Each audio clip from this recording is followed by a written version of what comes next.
Bismillahirrahmanirrahim. Assalamualaikum warahmatullahi wabarakatuh. Teman-teman, kali ini saya akan menghadirkan kata yang terdapat dalam Al-Quran, yaitu tatadzakkarun. Teman-teman, kata tatadzakkarun ini ya muncul sekitar 17 kali dalam Al-Quran. Dalam bentuk persis tersebut ya, namun jika dihitung seluruh turunannya ya dari akar kata zakara yang bermakna mengingat, mengambil pelajaran, berzikir, memperhatikan, itu jumlahnya jauh lebih banyak teman-teman.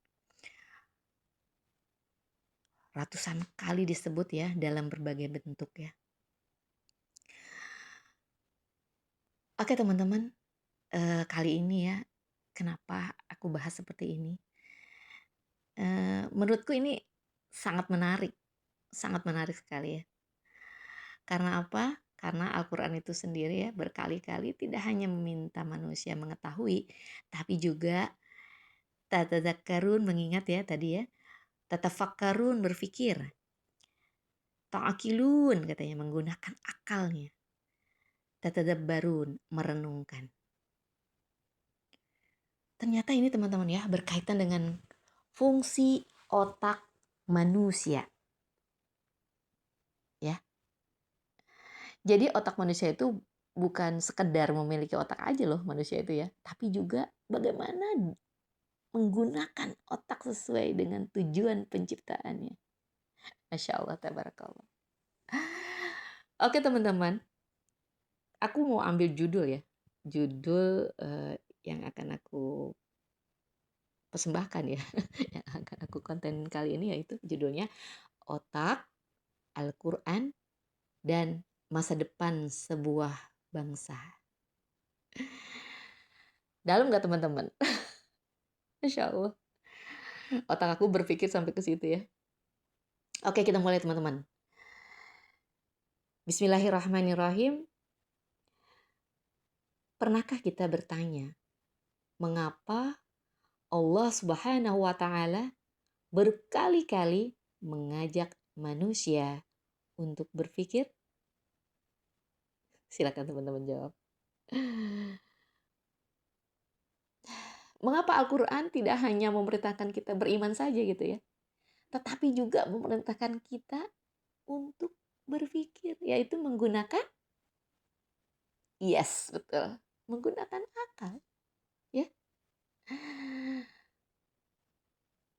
Sepertinya hari ini ya, saya tidak akan pernah bosan ingin mengajak teman-teman merenung tentang satu nikmat yang sering kita gunakan setiap hari, tetapi jarang sekali kita syukuri, yaitu otak kita teman-teman. Otak kita ya. Jika kita lihat ya tubuh manusia itu ya, seperti kita tahu ya bahwa jantung berdetak, paru-paru bernafas ya, ginjal menyaring darah. Tapi ada satu organ yang menjadi pusat pengambilan keputusan. Apa tuh teman-teman? Yes, betul, otak. Secara penelitian ya teman-teman, beratnya itu cuma sekitar 1,5 kilo otak kita tuh. Tapi organ ini yaitu otak ya, yang menentukan masa depan hidup kita. Bukan cuma itu teman-teman, tapi juga masa depan sebuah negara. Serius teman-teman ya. Menariknya teman-teman, jauh sebelum manusia mengenal ilmu saraf modern, Al-Quran sudah berkali-kali mengajak manusia berpikir. Allah berfirman, maka Apakah mereka tidak memikirkan? Maka apakah mereka tidak mengambil pelajaran? Maka apakah mereka tidak menggunakan akal? Masya Allah. Firman Allah Subhanahu wa Ta'ala ya. Menyentil sekali teman-teman. Karena kalimat seperti ini tuh berulang kali muncul dalam Al-Quran teman-teman. Ya. Karena ternyata masalah terbesar manusia ya bukan kurangnya informasi. Informasi itu banyak teman-teman. Tapi masalah terbesar manusia adalah tidak menggunakan akalnya dengan benar. Ingat ya teman-teman, tidak menggunakan akalnya dengan benar. Tidak menggunakan akalnya dengan benar. Seperti kata Bang Rocky ya. Kata-kata beliau kan sadis ya. Dungu, bodoh. Itu kita jangan sakit hati sebetulnya teman-teman.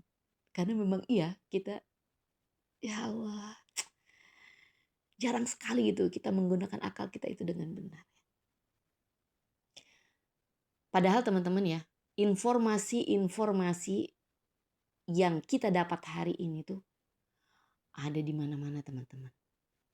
Bahkan kita tiduran aja, informasi itu dapat, informasi itu datang. Ya. Dari mana? Dari video yang kita tonton ya teman-teman. Dari artikel mungkin yang kita baca. Atau dari AI. Yang sebagai teman curhat ada yang bilang. Sebagai asisten pribadi. Yang membantu kita membuat segala sesuatu ya untuk para konten kreator itu. Ya kan? Contohnya saya ya. AI itu sangat-sangat membantu. Ya. Internet ada. Oh pokoknya Masya Allah dah. Masya Allah. Begitu murahnya kasih sayang Allah terhadap manusia ya. Tetapi sedikit sekali yang mempergunakan akalnya dan yang bersyukur dengan informasi yang kita dapatkan ini dengan mudah ya. Nah, yang menjadi pertanyaan adalah setelah kita dapat informasi ini ada di mana-mana, apa yang menjadi pertanyaan? Tetapi mengapa manusia tetap bisa salah? Mengapa manusia tetap bisa tertipu?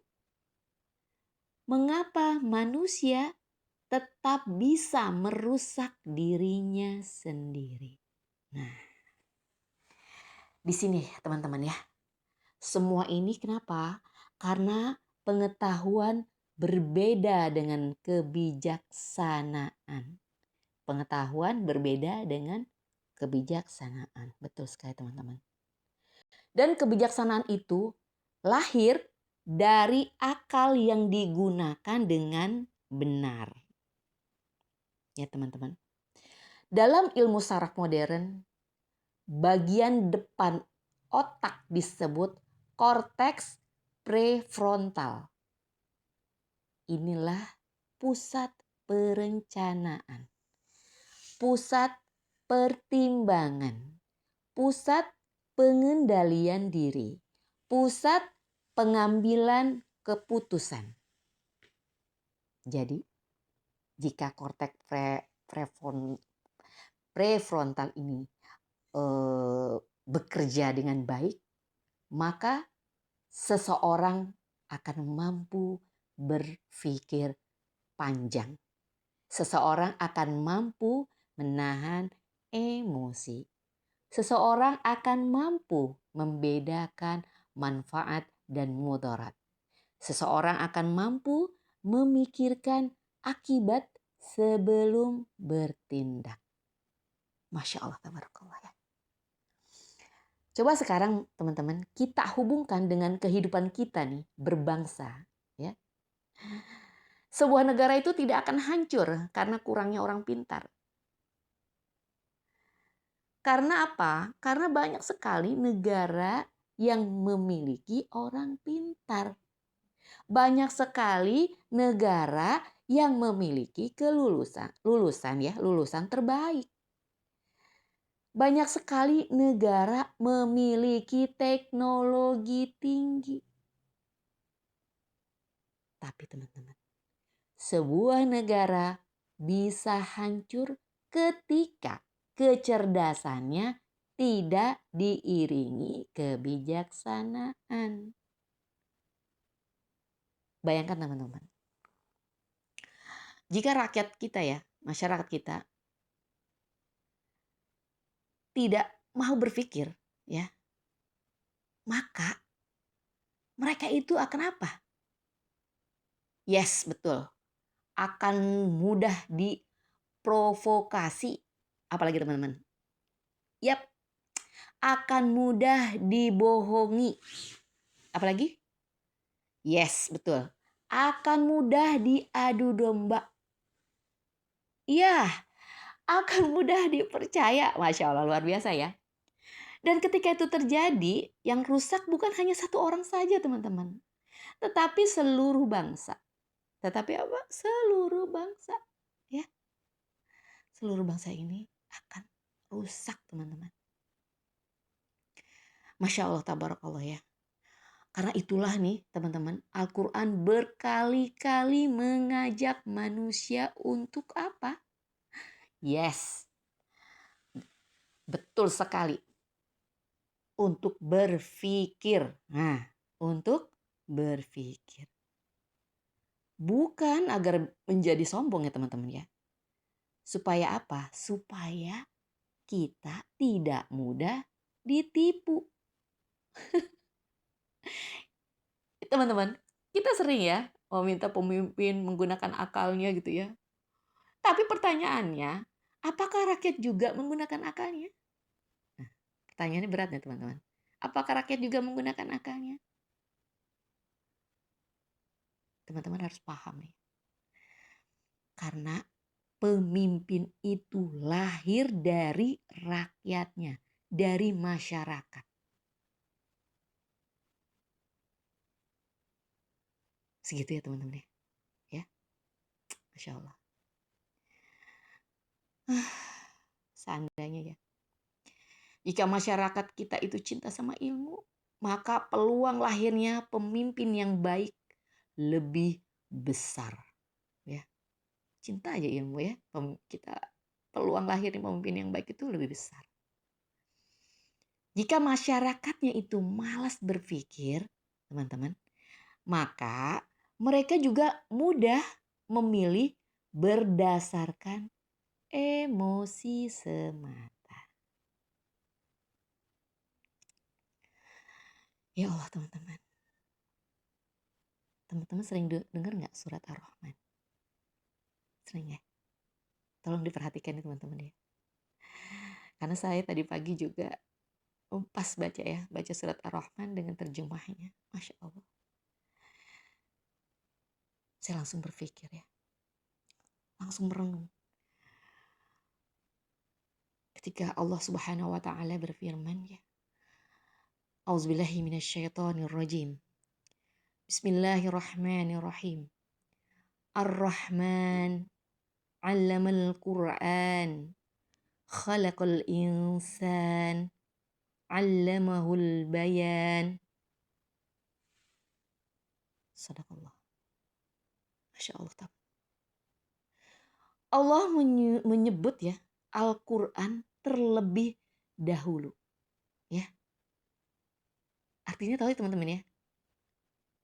Ar-Rahman. Kita sebut Allah sebagai Ar-Rahman. Dia telah mengajarkan Al-Quran. Dia menciptakan manusia. Dia mengajarinya pandai berbicara. Ya Allah teman-teman. Jadi Al-Quran itu disebut terlebih dahulu, kemudian manusia, kemudian kemampuan manusia berbicara. 4 ayat ini teman-teman, seolah-olah itu Allah mengingatkan bahwa kemampuan berpikir dan berbicara yang kita miliki sekarang ini nih, harus diarahkan oleh petunjuknya, teman-teman. Harus diarahkan oleh petunjuknya. Petunjuk siapa? Benar. Petunjuk Allah. Karena otak yang hebat ya, teman-teman, tanpa petunjuk dari Allah Subhanahu wa taala, yang pertama, bisa menghasilkan kerusakan yang hebat juga. Ya, teman-teman. Yang utama itu. Jadi, otak yang hebat tanpa petunjuk itu bisa menghasilkan kerusakan yang hebat pula. Kita melihat dalam sejarah, teman-teman, banyak perang, kezaliman. Kita lihat ya sekarang dengan mata kita sendiri ya. Penindasan dilakukan oleh orang-orang yang sebenarnya cerdas. Tetapi kecerdasannya itu tidak dibimbing oleh nilai yang benar.